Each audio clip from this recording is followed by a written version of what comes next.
For today's part of my Best of 2025 series, we're going for shooters, which surprisingly there weren't as many out this year compared to last, but we still had a variety of very interesting and very difficult ones to check out.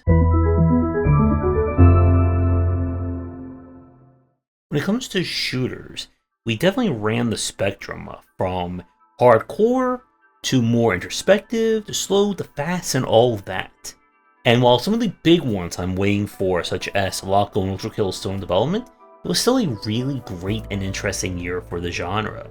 So the first pick goes to Viscerafest, the incredibly difficult shooter all about bunny hopping your way to hopefully surviving, never stopping or staying still or you will be blasted from all sides. As a funny point, when we played it on stream, the difficulties were still very much overtuned. And it was after we stopped playing it that the developer decided to make the lower difficulties a little bit easier, which would have helped out a lot due to the pain we were in while we were playing it. But this is an incredibly challenging shooter as you must go in and out between melee and range to fight enemies using your different weapons and tactics. If you're in the mood for an incredibly challenging FPS, then it is a very easy recommendation, and just make sure you bring a whole lot of skill to back that up. To slow things down a little bit, the next one kind of falls maybe in the possibility of a Souls-like, but we didn't really play enough Souls-like to warrant a category this year. So it goes over here with Mohrta. This is the latest game from Scumhead, and what we have is again, like a mix of an FPS with more of a slower pace of maybe even like a style like a first-person RPG, but with guns. A lot of strange and unusual guns. Mohrta once again continues this very interesting world building and lore as you explore different dimensions trying to find a mysterious being while shooting and also sometimes stabbing enemies that get in your way. The environmental design is really well done, with each dimension having its own unique theme, enemies, and of course challenges. And while it is certainly not going to be the hardest FPS, especially not the ones that are on this list, it was entertaining from beginning to end.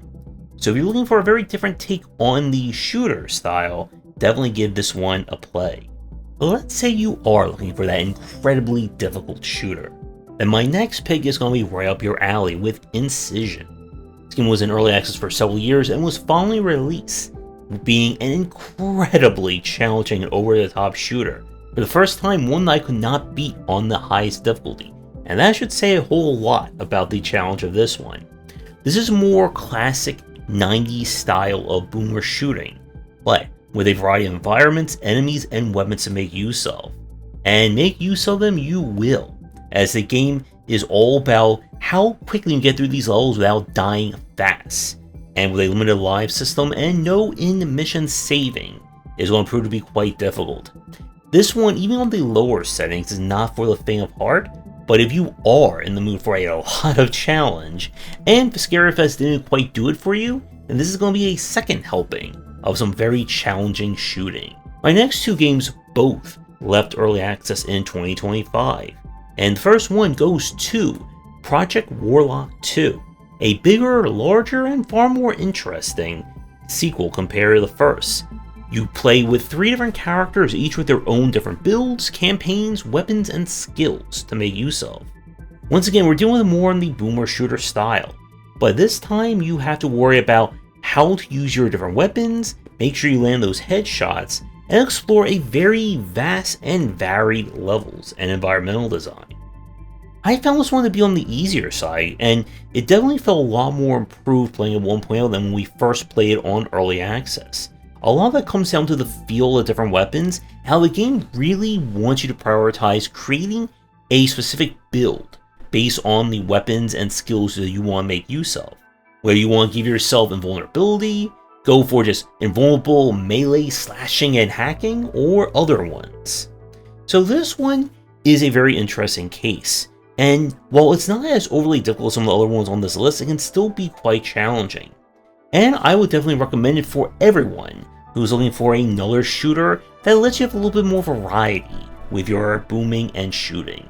We're still in like the 90s style of boomer shooters and that kind of design for our next pick, and that goes to Beyond Sunset, another very challenging, very fast-paced take, as you this time not only shoot, but use your katana to slice, bullet reflect, and slide all around a variety of environments.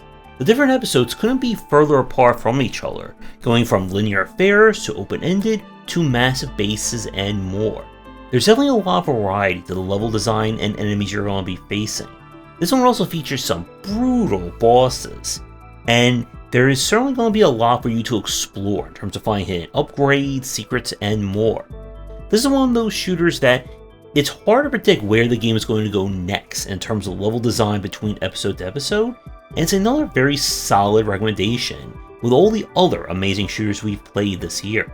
And for the last shooter pick for 2025 is one that we played almost like at the very end of the year with Metal Garden. This is an amazing short form shooter as you explore a ruined megastructure trying to find your way out. Completely different sense of gunplay and pacing in this one compared to everything else on the list, being far more slower pace, but not as slow as Mohrta, as you'll use your double jump boots and try to fight your way through a variety of beautiful yet still destroyed environments. This is a great example of a game that is greater than the sum of its parts, and it's one that I really want to see more of in the future. So this one, it's not quite going to be for like someone who hasn't played a first-person shooter, but if you're hoping for like ultra high speed play, it's definitely not that. But if you're looking for what kind of takes us back to like the era of Half-Life and Half-Life 2, where you are kind of exploring very interesting environments and just taking in the sights with the shooting, then I highly recommend you check this one out. The variety of shooters that we play in 2025 definitely highlight again just how varied the genre can be, and the community vote was split between 3 very different ones, between Zordrum, Project Warlock 2, and Beyond Sunset. And it's going to be very interesting to see like where the shooter genre is going to go, especially when some of the larger name ones that we've been hoping to see are eventually released, maybe in 2026, maybe beyond. But what are some of your favorite shooters as well that came out this year, and any of the other big name ones are you excited about to see coming out?